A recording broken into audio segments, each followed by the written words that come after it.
काली नजर। माँ, माँ। अरे क्या माँ माँ कर रहा है? बकरी का बच्चा है क्या? अरे माँ, मजाक छोड़ो। मुझे फाइनली वो मेन चौराहे वाली दुकान मिल गई है। अब देखना, आपका बेटा दुगनी स्पीड से पैसा कमाएगा। ओफो, ये क्या? मेरी ऑनलाइन मेकअप क्लास चल रही है। इतनी जोर से क्यों बोल रहे हो आप दोनों? अरे मेरी धर्म पत्नी जी, मेकअप क्लास बाद में करना। वो चौराहे वाली दुकान मिल गई है हमको। अरे वाह! रुको, मैं अपनी माँ को फोन लगाकर बता देती हूँ। अरे मैं भी अपने रिश्तेदारों को बता देती हूँ। कितनी खुशी की बात है। हाँ हाँ, मैं भी अपने दोस्तों को बता देता हूँ। 1 हफ्ते बाद रजिस्ट्री है। बस, घर में खुशी का मौका था। उन तीनों ने अपने अपने फोन उठाए और लोगों में बात फैलाना शुरू कर दिया। और रही सही कसर, श्वेता बहू ने अपने पड़ोस में सबको बताकर कर दी। अरे वर्मा आंटी, अब हम भी जल्दी कार ले लेंगे। घर का रेनोवेशन होगा और ठाट से रहेंगे हम भी। अरे, ऐसा क्या हुआ? लॉटरी बाटरी लग गई है क्या? अरे, इस बार चौराहे वाली मॉल में हमको भी दुकान मिल गई है। दुकान नंबर 21, जो एकदम चौराहे पर है। अब ग्राहक बढ़ेंगे तो आमदनी भी बढ़ेगी ही ना। अरे वाह, कितनी खुशी की बात है। मैं बहुत खुश हूँ तुम्हें इतना खुश देख के। बाकी एक बात कहूँ, सबको मत बताते फिरना। किसी की नजर लग जाएगी तो खुशी की खबर वापस लौट जाएगी। हैं? ऐसे थोड़ी ना होता है। अब डरा रही हो। अरे सही कह रही हूँ। काली नजर कहते हैं इस चीज को, जब आप किसी को कुछ बताओ और वो काम बिगड़ जाए। अरे लेकिन मैं तो। तुमने सबको बता दिया ना? हाँ, फोन लगा लगा के। अब बच के रहना। काली नजर बड़ी खतरनाक होती है। श्वेता इतनी खुश रहती है कि वो वर्मा आंटी की बात पर ध्यान ही नहीं देती, जबकि पड़ोस में और भी लोगों से खुशी की खबर शेयर करती रहती है। अगले दिन राजेश बहुत दुखी होकर घर आता है। अरे बेटा, क्या हुआ? मुंह क्यों सूजा हुआ है? मधुमक्खी ने काट लिया क्या? माँ, वो दुकान किसी और के पास चली गई। किसी ने ज्यादा भाव लगा दिया। अरे पर बात तो आपसे हुई थी ना उस दुकान वाले की। हाँ, आज मैं टोकन अमाउंट देने गया था, तब मुझे पता चला। कोई आकर सुबह मुझसे पहले ही ज्यादा अमाउंट दे गया। हम्म, काली नजर। क्या? क्या कहा? वर्मा आंटी ने समझाया था कि किसी को बताना मत, वरना काली नजर लग जाएगी। अच्छा, तुम्हें उनकी बात मान लेनी चाहिए थी। उनकी बात मान लेती, लेकिन उसके पहले ही सबको बता चुके थे ना हम तीनों। अरे अगली बार से ध्यान रखेंगे। कोई भी नई चीज होगी तो किसी को नहीं बताएंगे। तीनों कुछ दिन ऐसे ही रहते हैं, पर एक दिन श्वेता को एक मेल आता है। राजेश, मेरा ऑनलाइन मेकअप कोर्स कंप्लीट हो गया। अब मैं खुद का पार्लर खोल सकती हूँ। अरे वाह, अपने मोहल्ले में ही खोलते हैं। ये जो घर के सामने दुकान है ना, वहीं। हाँ, यहाँ सस्ती भी मिल जाएगी।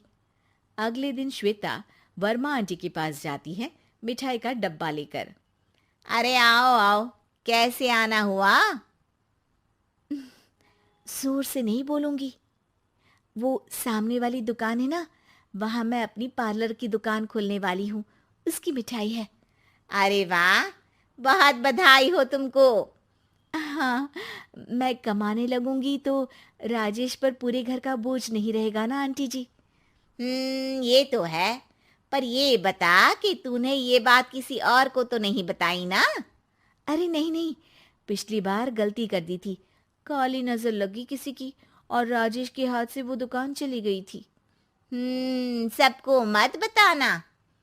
चलो मैं चलती हूँ, कल दुकान की बात करने भी तो जाना है।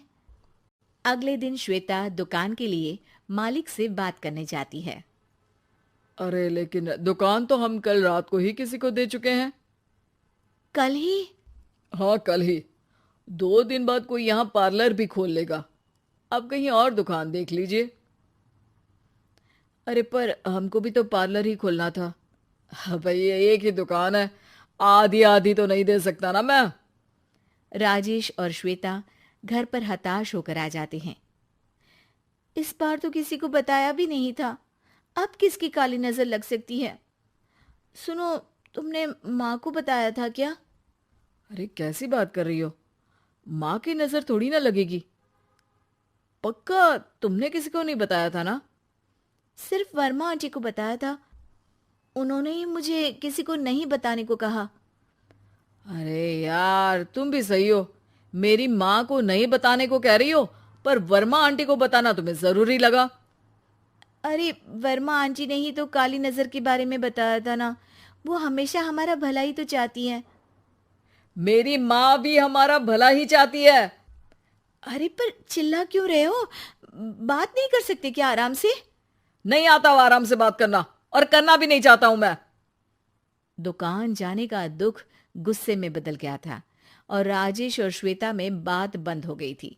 2 दिन बाद मोहल्ले में पार्लर का इनॉग्रेशन हुआ, जिसमें मोहल्ले के सभी लोगों को बुलाया गया, पर श्वेता, राजेश और माँ नहीं जाते। माँ, अंदर आ जाओ, क्या देख रही हो? अरे नया पार्लर देख रही हूं अपने आंगन से।